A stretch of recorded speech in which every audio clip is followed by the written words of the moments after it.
This is a patient who was referred from out of town with an LAL that has been treated but not locked in.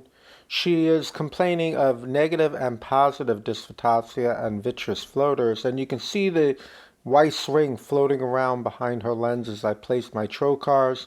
The plan here is to remove and replace this LAL with a silicone 3-piece Li61A0 in the reverse optic capture configuration, and to also do a floaterectomy, remove her vitreous floaters. Now, her posterior capsule is intact in this case. Here I'm injecting viscoelastic. This is dispersive viscoelastic on a LASIK cannula.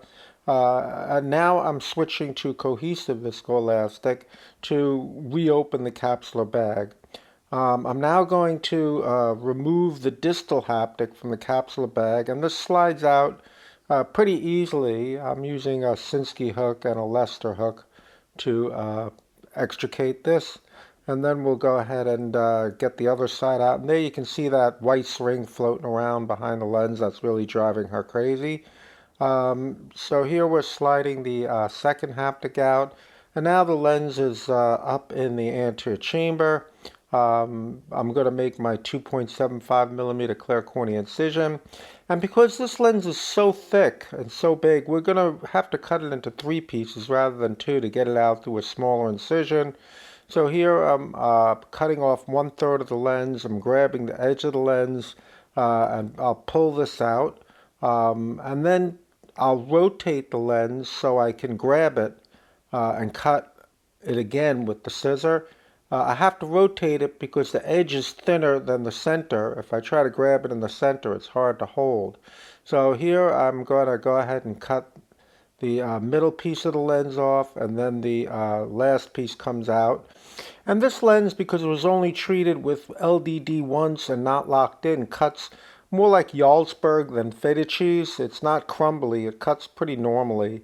So here I'm going to place my new Li61A0 in the capsular bag, and now place it in the reverse optic capture configuration by grabbing it on one side and holding it, and I'll use a Sinskey hook to prolapse the other side up above the capsular bag, the anterior capsule. So this is the reverse optic capture configuration, which is what we do for negative dysphotopsia.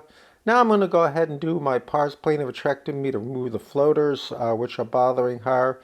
Here you can see those swirling around. I'm in the back of the eye with the vitrector using a light pipe so I can see. This is a posterior visualization system. You can see her vitreous is pretty cloudy, and I'm going to go ahead and remove this.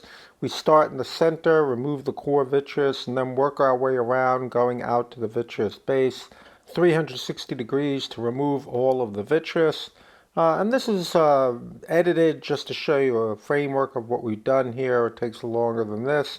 Now you can see the vitreous is clear, and when this is completed, I'm going to use the vitrector to create a round circular opening in the capsular bag, the posterior capsule, so this patient won't need a YAG capsulotomy. And when I do this, I'll also be able to remove the viscoelastic from behind the lens to prevent capsule distension syndrome. So here I'm making a circular opening in the posterior capsule, just like a posterior capsular excess.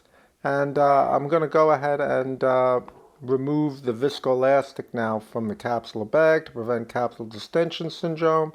This is completed, and once this is done, I'm going to go ahead and remove the viscoelastic from the anterior chamber. I must switch to anterior infusion here or the chamber will collapse. So I'm using anterior infusion, removing the viscoelastic, and now I'll remove my infusion line. The trocars are going to be removed after I firm up the eye to normal pressure. I like to cauterize and close these by pinching and grabbing and applying a little cautery, and this prevents leakage and bleeding. As you can see here, the last trocar is removed and the case is completed. This patient was very happy with this outcome. Thank you for your attention to this case.